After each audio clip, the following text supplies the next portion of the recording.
Swayam Prabha. Digital India. Educated India.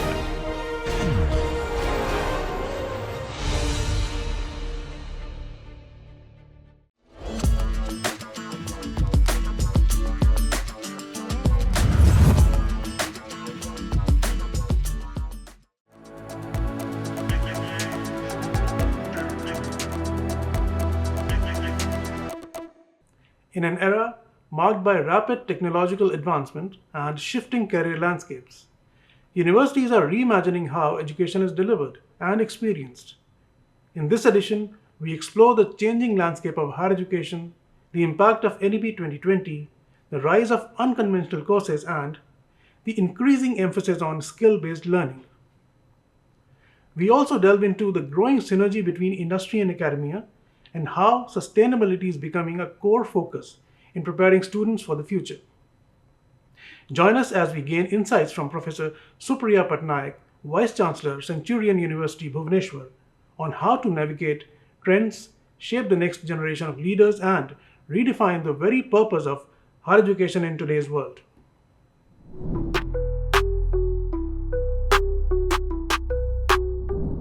So if you look at modern education as it is today, as a post-colonial education, it was primarily based, unfortunately, on Macaulay's Minutes to Education, which promoted English education. And I think that was part of the problem. But what it meant was that we learned a particular kind of theory, which was basically based on a Eurocentric or West-centric model.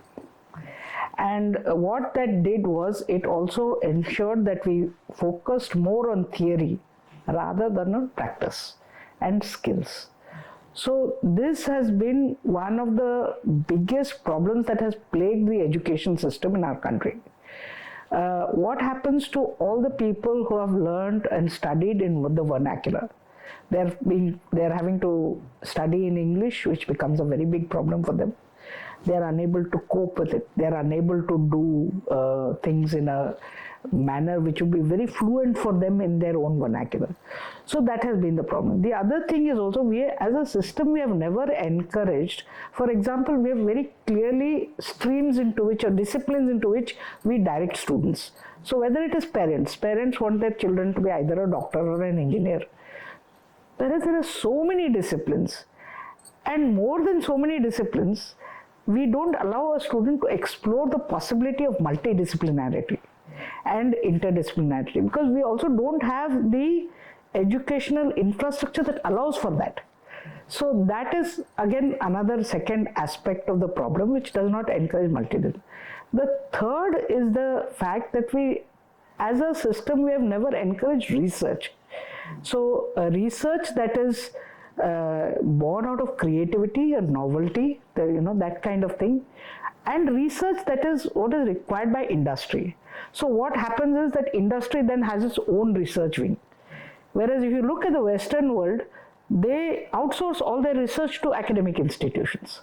So this kind of separation of the industry and academia has always been there in our country, because it's just the way education has developed in our country. And we always think we are also as a people, we are very risk averse. So we say that if we outsource, if it is not what we get, then what happens? It is not that we can collaborate and come up with something really wonderful. So this collaboration is another thing that has not been encouraged in the past. So these are some of the things that have actually plagued our system. And of course, to go with all this is exactly what we have been discussing over the past, is the pedagogy which is required in order to deliver on some of these aspects. What kind of pedagogy is required to ensure that we move from a very theory-based kind of training delivery to a practice-based kind of delivery. So these are the kinds of things which plagues our system, and unless we address these, I don't think we will. And I think we are beginning to address it.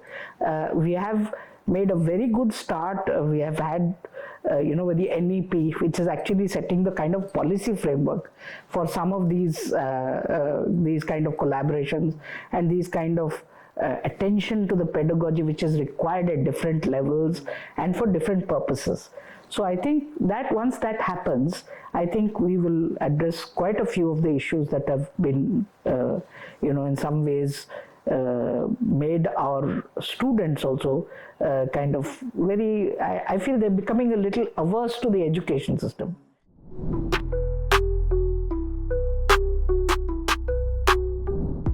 If you look at NEP, the document itself, if you think of it as a policy framework, it gives you a certain guideline. And I think the approach should be how can we utilize some of the things spelt out in the NEP to actually engage with some of the problems that we face on an everyday basis. So I think whether it is multidisciplinarity, whether it is bringing Indian knowledge systems, so whatever you look at, whether it's addressing pedagogy, so skills, they were talking about skills integration and all that. So whatever you look at, the NEP provides a framework. And I think if we think of it like that, I think it's a wonderful framework. And the fact that it addresses the entire gamut, because it also addresses school education, then goes into higher education. So because it addresses that, it also says that you you need to take care of school education also. Because sometimes the problem lies there. Unless you address that, how can you fix the problems at a later stage? So I think NEP has provided that framework. Now it is for schools and colleges and all to respond to that. And at higher education institutions, we are again, because some of those ideas are also framed in a student's mind from the level of the school. If you're saying a school doesn't encourage questioning, a school doesn't encourage curiosity, because I think that's the one thing what makes us different is that we kind of are so curious about things. But if you're right in the beginning, you are said, look, you can't ask questions. So that's the kind of system where, a child is very quickly then stopped from being creative. And that's where I feel like, and then you say higher education, you have to now start design thinking karo, creativity, creative bano. It's not a very easy thing. So I think the NEP provides the right kind of framework because it addresses it right from the beginning. And having said that, I think we should not say that, okay, because that has not happened, we cannot address this. So I think it's very important to look at the kind of framework that is provided within NEP. It is actually quite relevant to today's issues and problems. And I think that each one of the institutions has to identify those areas that they would like to address and how it is that they're going to address. Because I think it's unfair to say that you do everything.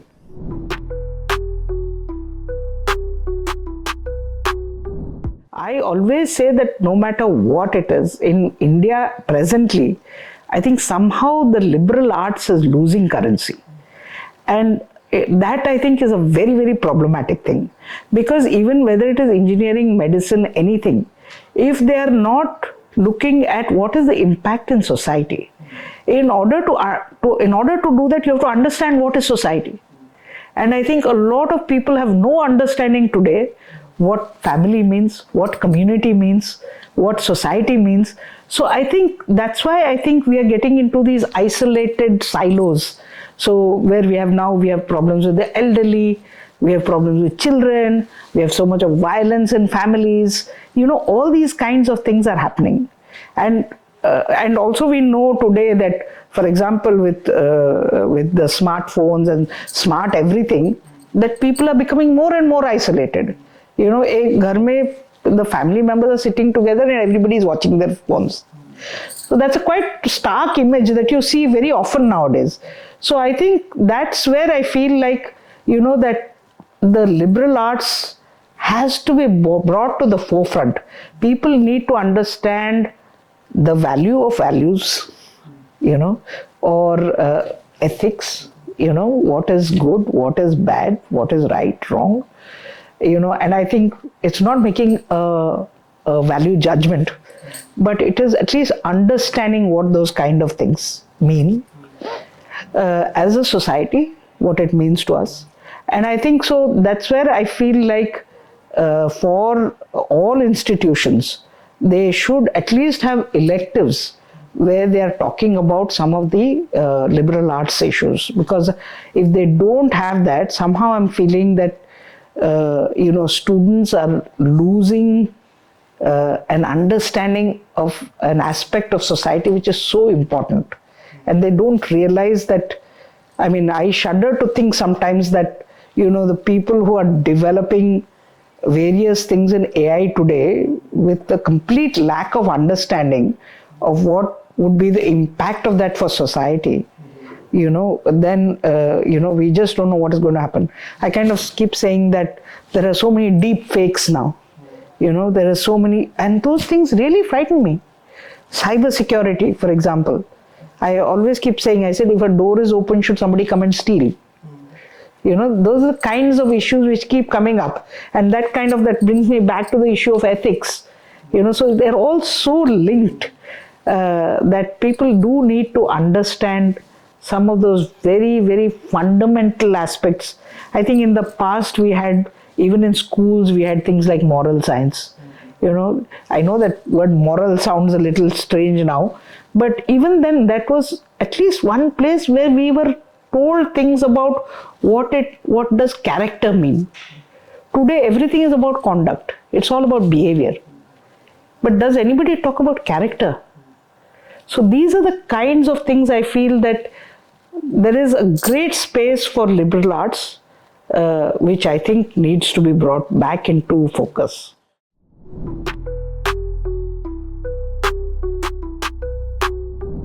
At Centurion University, we are actually known as a skills university. So we have, our claim to fame is actually trying to integrate skills into higher education. So we also look at future skills. So it is not like the everyday skills for people who have no education or little education. We have done that in the past also. We have trained about 800,000, 8 lakh young people who were school dropouts into various fields. So we had done that also. But when we talk about integrating skills into higher education, it was more about the future skills. And we have done that across disciplines. So at Centurion, we have a bouquet of, say, about 100 skill courses, over 100 skill courses. And we have what we call about 45 domains, which are actually specializations. So what we say is that a student is free to choose from those skill courses and domains. So it could be that a person who is doing management wants to do a skill course in photography, or wants to do a skill course in swimming. So it doesn't have to be related to that. They may also want to do a skill course in finance. That's a different thing. But we are trying to say that it can be in any area that they have a passion for, or that they have an interest in, or that they think that they might be good at, So, or some of them might also think that it's aspirational, So I can learn, say, digital painting or graphic design as a skill course. So that could be aspirational. So maybe I won't get anything in my area that I've chosen, but if I can do this skill course, I can develop on that in the future and I can get into that field.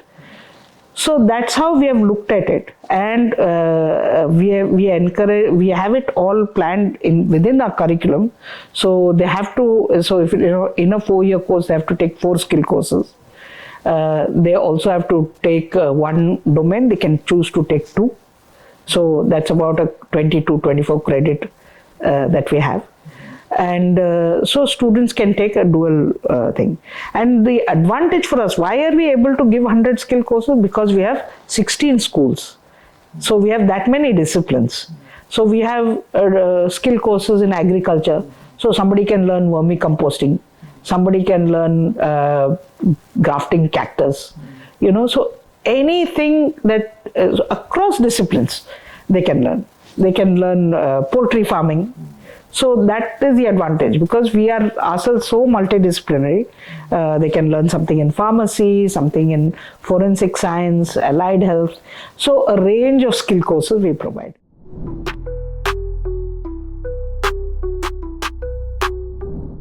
Everything has value in it. And that's what I personally keep doing. But I must tell you, the other thing we have done, and I think it's very important to say that, is that we have tried to integrate certain courses which are delivered across the university. And I think those are very important. So we have one course which we have, which is climate change and sustainable organizations. So you see, today, I mean, nobody can deny the impact of climate change. So, and I still see when I talk to young people that their awareness of issues to do with climate change is very low.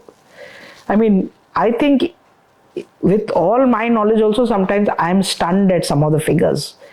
Like yesterday I was hearing one thing, and I must say it, somebody was making a presentation and they said the food waste generated in the world is about 6 times, it contributes to about 6 times as much as the aerospace industry. So, you know, and nobody ever thinks of it that way. So what do you do with food waste? You know, so the kind of the pollution, the thing which is emanated, the carbon which is emanated, is 6 times as much as the aerospace industry. And we always think that, oh my God, airlines is the maximum wastage. So I said, I am getting stunned by some of these figures. So, you know, so it's important to make young people aware that these are really relevant issues, or I don't know what it's going to do to the planet in the future. This is the only earth we have, you know. So I see these as very important aspects. So we need to talk about sustainability to all young people. They need to understand. The other thing we have is also a course on gender, human rights and ethics. So we talk about this to all students. It is there because it's very important to understand social justice. You know, today, and human rights is probably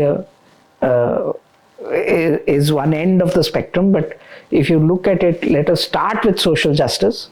So I said that it's very important to talk to young people and them to have an understanding, because sometimes young people don't see the discrimination around them. But let's face it, there's so much of discrimination. So I think that's why we have made these mandatory courses, and I think that is something that's required, and that's also again quite multidisciplinary. You know, you can't say that we are dealing with only this aspect or that aspect. So we relate it to examples from every field so that people understand what it means.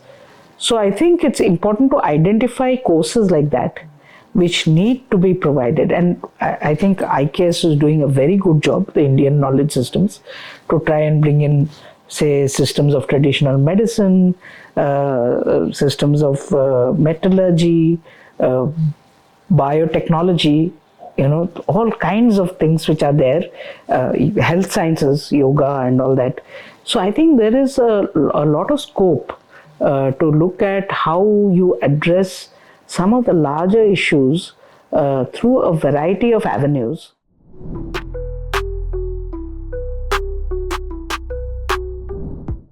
I think skills are important, first of all, because we know, for example, I think the statistics bear it out, that today graduates of engineering are not getting jobs because they don't have any skills.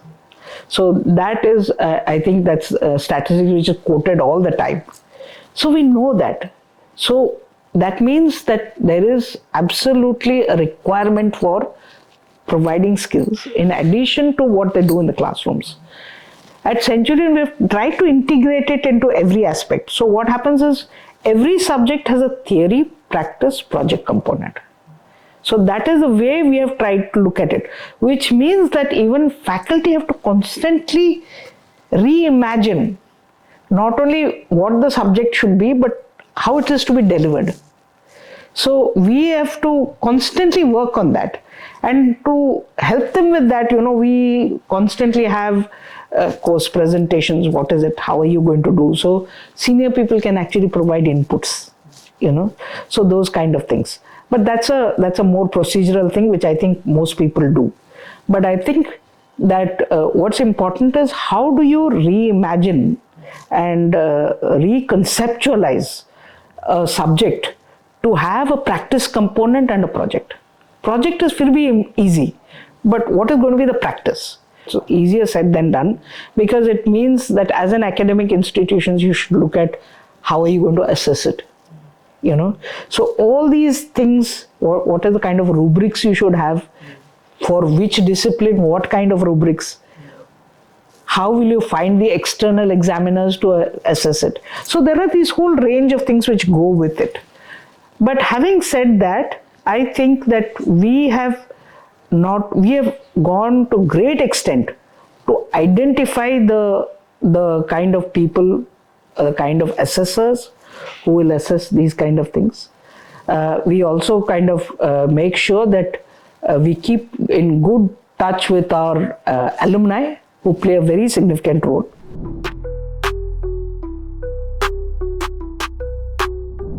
I think industry partnerships are very, very important.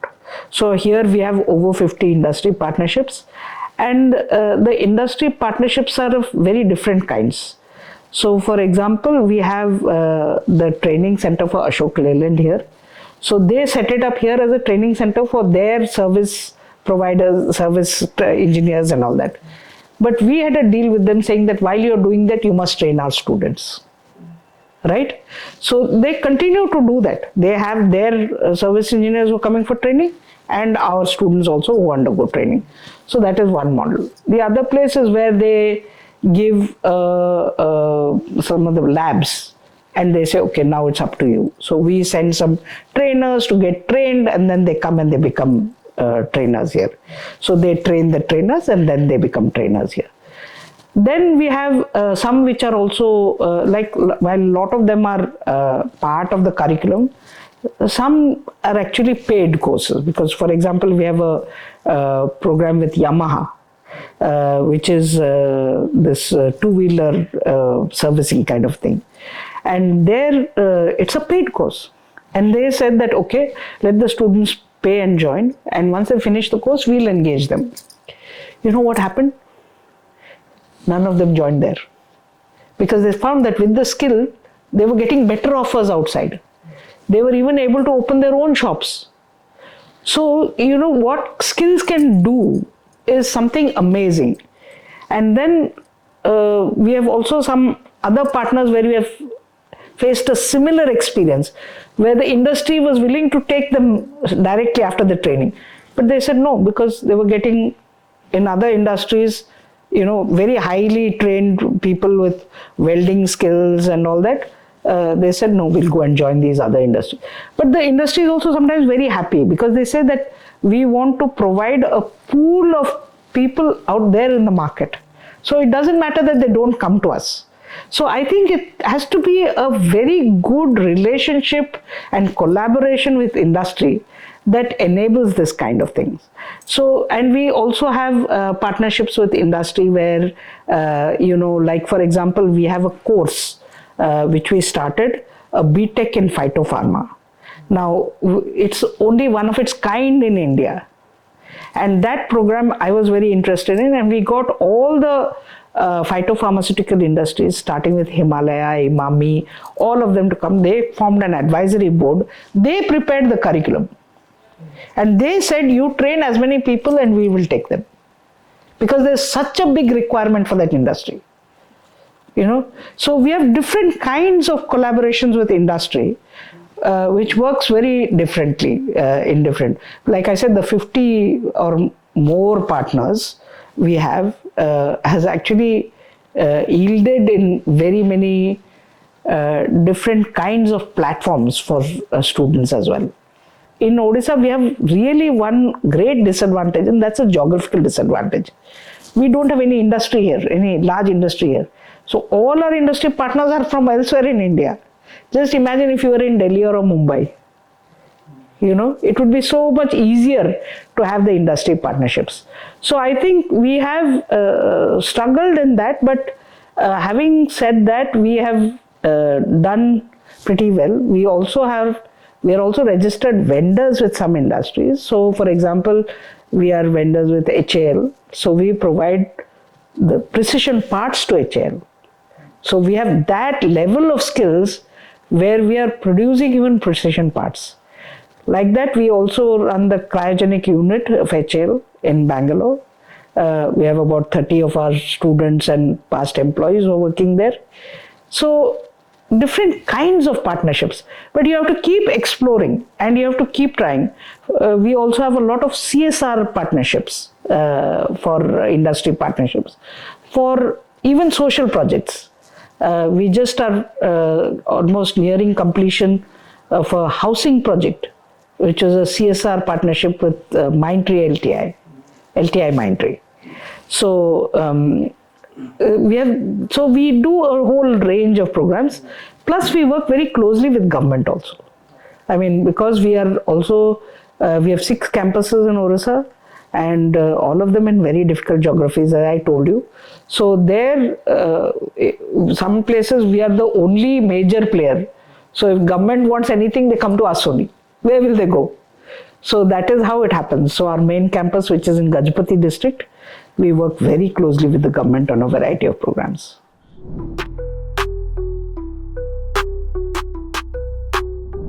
Sustainability is absolutely key. And I think it is needless to say that most educational institutions now are aligning with the UN SDG goals. I always say that at Centurion, we actually recycle most of the waste that we have. We don't send anything out of the campus. Almost all the waste is recycled here. So we have, for example, all the water is recycled, and then it is actually treated and then recycled. It's sprayed in our cricket grounds. You know, it's used for washing vehicles, all the grey water uses, garden, everything. And then we have also all the food waste, which is either converted into, we have 2 biodigesters. So it is converted into compost or vermicompost also. And we also have a partnership with a pig farm owner. So he comes and takes all the fresh, vegetable waste that he can feed to the pigs. So we are also trying to encourage the local community, how can use it. I mean, we could have used that ourselves because we have all this, but we say, no, here it is, you can use it. And at no cost, we say, just take it away. So it does it. We have made our campus plastic free, but that is easier said than done because it cannot be completely plastic free. One of the reasons being that children want to have all these cold drinks. What do you do? And they're not willing to have you can't get a Coke in a Tetra Pak. So that is why we have now started recycling plastic, because we have a paver block unit here. So we actually recycle the plastic in the paver blocks. So we and all our we manufacture everything that we require in the university ourselves. So what happens if something goes, say the benches are not working, so we kind of take off something, use it for, get a new top, and then we can use the old one, we can cut off the waste and we can use it somewhere else. We have a paper recycling unit, so all the paper is recycled here. All our waste fabric, which we have from our apparel unit, goes into the paper recycling. So we have all these we have an ecosystem that we have at Centurion, which enables us to become quite sustainable, and that is not a very easy thing. This campus, as we sit here, from 2007, when we had it, 2007, 2008, we built the first building, there was not a blade of grass. Today you see it is so green. How is it so green? Because also here, water is not available because it's laterite soil. And so everything that is grown here is grown on drip irrigation. So that is the level of investment also which has to go into it. So it's not as if it happens on its own. So you have to invest time, you have to invest your resources, you have to invest everything into that. So that is how we started initially in our sustainability. And then slowly we have, as you can see today, it's one of the greenest campuses. And we make sure that as little as possible actually, in fact nothing goes out of this campus. So that is a kind of way we have ensured sustainability. I think having said that, there's a long way to go. It's not as if we have got it, been there, done it. No. Huge place to go. One of the things I was talking about, food wastage. While we are recycling, we should ask ourselves why we are generating so much. And I think that now becomes the bigger question. We also have a lot of solar, but then we are now also asking that how do we dispose of panels? We have not been there so long to have the panels ready for disposal. But once it becomes ready, then what do you do with it? So all these issues are coming up now, and we will continue to look into those aspects. I think where sustainability is concerned also, there's a lot to do with community. And I think there our engagement with community has to go up. The local communities. We do engage a lot, but I think there is still a huge scope to improve there.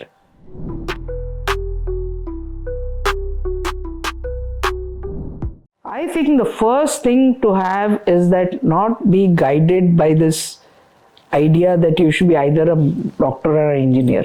So first of all, have an open mind, because today the opportunities are huge. Sometimes if you and I sit back and think what was there when we were students, there was hardly anything.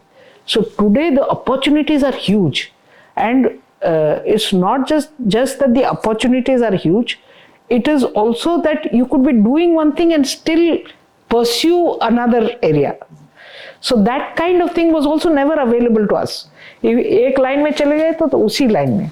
So I think that is a new phenomenon which is coming, and I think students are also beginning to realize that, okay, I've trained in this, but if I want, I can move to this also. So I think that kind of thing that the students have, if they have that mindset, and I think I would just like to say one other thing to a lot of students today, because I think, today they think there is a shortcut to everything.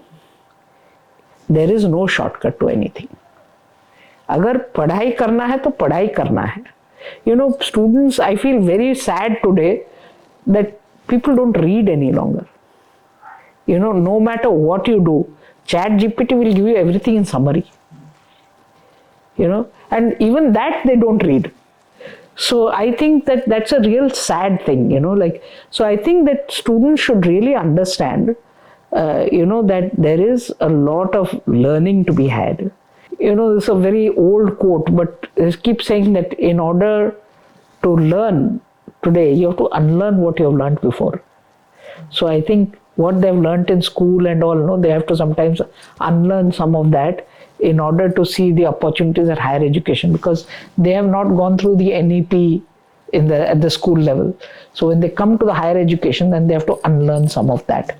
So I think if they unlearn that and they understand ki, as you pointed out, pedagogy is really important, because I think students also need to understand that skills are valuable. Today, somebody is hiring you because of the skills, not because of your knowledge. So I think that skills is very important. That students need to understand. So if they understand that and they focus on that, yes, you need to know the theory also, but you will get hired for the skills. So that I think is the main message I'd like to give students.